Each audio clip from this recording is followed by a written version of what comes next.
प्रीत Hindi classes में मैं प्रीति आप सभी का स्वागत करती हूँ।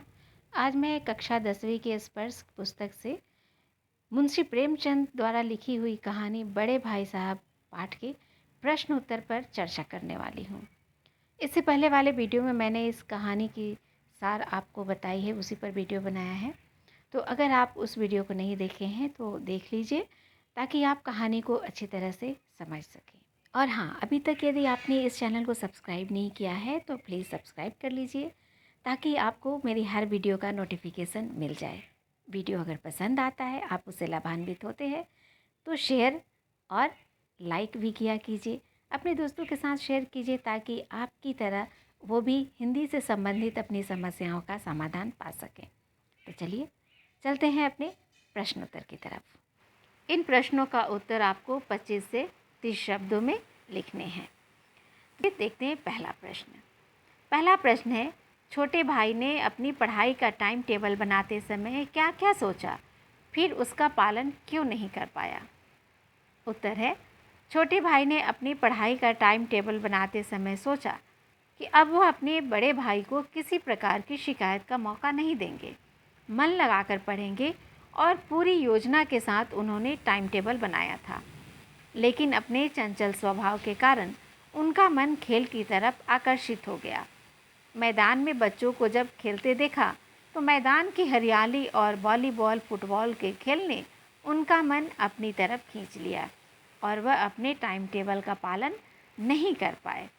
आपको याद ही होगा कि छोटे भाई बड़े ही चंचल स्वभाव के थे। दूसरा प्रश्न है, एक दिन जब गुल्ली डंडा खेलने के बाद छोटे भाई बड़े भाई साहब के सामने पहुंचे तो उनकी क्या प्रतिक्रिया हुई? एक दिन जब गुल्ली डंडा खेलने के बाद छोटा भाई घर पहुंचा तो बड़े भाई को बहुत क्रोध में पाया। बड़े भाई छोटे भाई को डांटना शुरू किए। उन्होंने कहा कि पास हो जाना केवल एक संयोग था और पास हो जाने के कारण तुम में घमंड आ गया है। रावण और शैतान का उदाहरण देते हुए बड़े भाई ने छोटे भाई से कहा कि घमंड तो उनका भी नहीं रहा था तो तुम क्या चीज़ हो, और ऐसे ही अगर समय बर्बाद करना है, गुल्ली डंडा ही खेलना है तो दादाजी की मेहनत से कमाए पैसे क्यों बर्बाद कर रहे हो? तुम गांव ही चले जाओ, यही तुम्हारे लिए बेहतर होगा। तीसरा प्रश्न है, बड़े भाई साहब को अपने मन की इच्छाएं क्यों दबानी पड़ती थी? उत्तर है, बड़े भाई साहब को अपने मन की इच्छाएं इसलिए दबानी पड़ती थी क्योंकि वह चाहते थे कि अपने छोटे भाई के नज़र में एक आदर्श बने। हमेशा उनकी यही कोशिश होती थी कि वो कोई भी ऐसा कार्य न करें या कोई भी उनसे गलती ना हो जिसका गलत प्रभाव उनके छोटे भाई पर पड़े। छोटे भाई की जिम्मेदारी उनके सिर पर थी और वह उसे अपना कर्तव्य समझते थे, इसीलिए वह अपनी मन की इच्छाएं दबाते थे। खेलने कूदने का जी उनका भी चाहता था, फिर भी वह खेलते कूदते नहीं थे। हमेशा किताब लेकर बैठे रहते थे कि उन्हें देखकर उनका भाई भी ज़्यादा से ज़्यादा समय पढ़ाई में लगाए और भविष्य में वह एक अच्छा इंसान बने। तो आपने देखा था कहानी में, समझा भी था कि किस तरह बड़े भाई होने का वह अपना कर्तव्य निभा रहे थे। अगला जो प्रश्न है वो है, बड़े भाई साहब छोटे भाई को क्या सलाह देते थे और क्यों? तो उत्तर है, बड़े भाई साहब छोटे भाई को हमेशा पढ़ने लिखने की सलाह देते थे। वह चाहते थे कि जिस प्रकार वह हर समय पढ़ते रहते हैं, दिन रात किताब लेकर बैठे रहते हैं, उनका छोटा भाई भी उनका अनुसरण करे और अपना समय खेलने कूदने में बर्बाद ना करे। पढ़ाई के साथ साथ वह हमेशा यह भी सलाह देते थे कि अपने बड़ों के जीवन के अनुभव से भी ज्ञान लेना चाहिए। बड़े भाई हमेशा यही सोचते थे कि उनका छोटा भाई पढ़ लिख कर विद्वान बने और जीवन में आगे बढ़े। बड़े भाई होने के नाते हमेशा वो अपने छोटे भाई के भविष्य के बारे में चिंतित रहते थे। वो खुद से ज़्यादा अपने छोटे भाई के बारे में ही सोचते थे। चलिए अगला प्रश्न देखते हैं। छोटे भाई ने बड़े भाई साहब के नरम व्यवहार का क्या फ़ायदा उठाया? तो आपको याद ही होगा कि किस तरह से उन्होंने मनमानी करनी शुरू कर दी थी। उत्तर लिखिएगा। बड़े भाई के फेल हो जाने पर छोटे भाई के मन में यह धारणा बन गई कि बड़े भाई अब उन्हें डांटने फटकारने का अधिकार खो दिए हैं। बड़े भाई के नरम व्यवहार का छोटे भाई ने अनुचित फ़ायदा उठाना शुरू कर दिया। अब उनकी स्वच्छंदता बहुत बढ़ गई। पूरे दिन वह पतंगबाजी में अपना समय गंवाते रहते थे। साथ ही साथ उन्हें यह भी लगने लगा था कि वह पढ़े या ना पढ़ें, पास हो ही जाएंगे, क्योंकि उनकी किस्मत बलवान है। अब जो प्रश्न है उनके उत्तर को 50 से 60 शब्दों में लिखने हैं, तो थोड़ा ध्यान देकर गंभीरता से उसे लिखिएगा। पहले उसे समझ जाइए। पहला प्रश्न है, बड़े भाई की डांट फटकार अगर न मिलती तो क्या छोटा भाई कक्षा में अव्वल आता? अपने विचार प्रकट कीजिए। उत्तर, एक तरफ जहां बड़ा भाई रात दिन पढ़ाई करते रहता था, वहीं छोटे भाई का मन खेलकूद में ज़्यादा लगता था। पढ़ाई करने के लिए छोटे भाई को हमेशा बड़े भाई की लताड़ और डांट फटकार सुननी पड़ती थी, तब वह पढ़ते थे। छोटे भाई के लिए आदर्श बन सके इसलिए बड़े भाई अपनी हर इच्छा को मारते थे। खेलने कूदने का उनका जी चाहता था, फिर भी वह अपने पर नियंत्रण रखते थे ताकि छोटे भाई की नज़र में वह आदर्श बन सके। यदि बड़े भाई की डांट फटकार छोटे भाई को नहीं लगती तो वह पढ़ाई में बिल्कुल भी ध्यान नहीं देते, बस खेलते कूदते ही रह जाते और कक्षा में कभी अव्वल नहीं आते। आपको याद होगा कि इस पाठ में भाई ने जो पढ़ाई की शिक्षा पद्धति है या शिक्षा प्रणाली है, उस पर भी उन्होंने व्यंग किया है, उस पर प्रश्न खड़े किए हैं। तो चलिए उसी पर आधारित है आपका ये अगला प्रश्न। इस पाठ में लेखक ने समूची शिक्षा के किन तौर तरीकों पर व्यंग किया है? क्या आप उनके विचार से सहमत हैं? उत्तर है, आपके क्या विचार हैं वो आप भी लिख सकते हैं। जो मेरे विचार हैं मैंने इस उत्तर में लिखा है। इस पाठ में लेखक ने पूरी शिक्षा व्यवस्था पर प्रश्न चिन्ह खड़ा किया है। उनका मानना है कि बच्चों के व्यवहारिक कौशल पर ध्यान न देकर केवल बच्चों में रटने की आदत को विकसित की जाती है। बच्चे के स्वयं के बुद्धि कौशल को नहीं परखा जाता है। बच्चे के बुद्धि विवेक का आकलन केवल उनके प्राप्त अंकों के आधार पर किया जाता है। लेखक का मानना है कि शिक्षा प्रणाली वैसी हो जिसमें बालकों की मौलिकता नष्ट ना हो, उनका स्वाभाविक विकास हो, और मैं लेखक की इन बातों से पूर्णतः सहमत हूँ। अगर आप सहमत हैं तो आप लिखेंगे कि हाँ, आप भी इससे सहमत हैं। अगला प्रश्न है, बड़े भाई साहब के अनुसार जीवन की समझ कैसे आती है? उत्तर है, बड़े भाई साहब के अनुसार जीवन की समझ अनुभव से आती है। जिसने जीवन को अधिक जिया है, उनकी नज़र में वह ज़्यादा अनुभवी और बुद्धिमान है। बड़े भाई साहब विविध विषयों की जानकारी की अपेक्षा व्यवहारिक ज्ञान को अधिक महत्वपूर्ण मानते हैं और कहते हैं कि वही जीवन जीने में उपयोगी साबित होता है। आपको याद होगा कि बड़े भाई हमेशा कहते थे कि किताबें पढ़कर नए दर्जे में चले जाना या अगले दर्जे में चले जाना कोई बड़ी बात नहीं है, बड़ी बात है बुद्धि का विकास। अगला प्रश्न है, छोटे भाई के मन में बड़े भाई साहब के प्रति श्रद्धा क्यों उत्पन्न हुई? उत्तर लिखिएगा। बड़े भाई की डांट फटकार और ज्ञान की बातें छोटे भाई को हमेशा उपदेश की तरह लगती थी। बड़े भाई के फेल हो जाने पर और स्वयं के पास हो जाने पर लेखक को अब थोड़ा घमंड भी हो गया था। उन्हें लगता था कि वह पास हो ही जाएंगे। एक दिन जब वह पतंग के पीछे दौड़ रहे थे, तभी बड़े भाई साहब ने उन्हें पकड़ लिया और बुरी तरह डांटा फटकारा।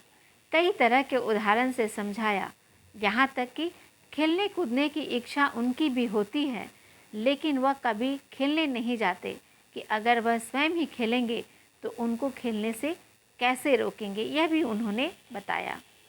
उन्होंने यह भी कहा कि चाहे परीक्षा में वे पास नहीं हुए हों, किंतु उनके पास जीवन का अनुभव अधिक है।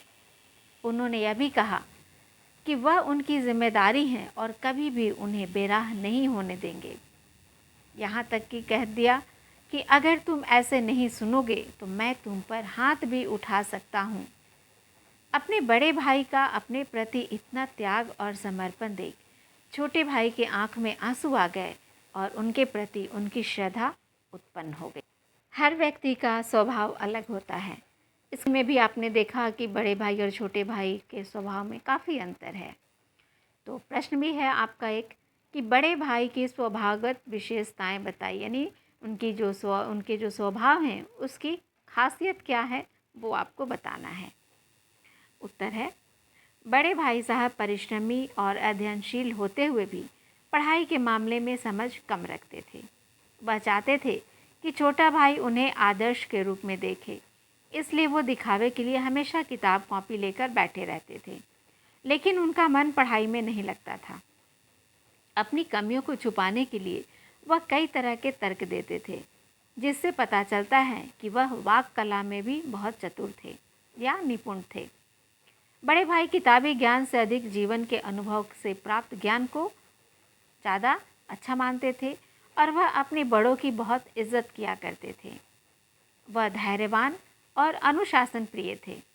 उनका ये धैर्य ही है कि 2-2, 3-3 बार फेल हो जाने के बाद भी पढ़ने की आदत नहीं छोड़ते थे और यह भी तर्क देते थे कि जीवन का अनुभव ही वास्तविक ज्ञान है, केवल किताबें पढ़कर पास हो जाना कोई बड़ी बात नहीं है।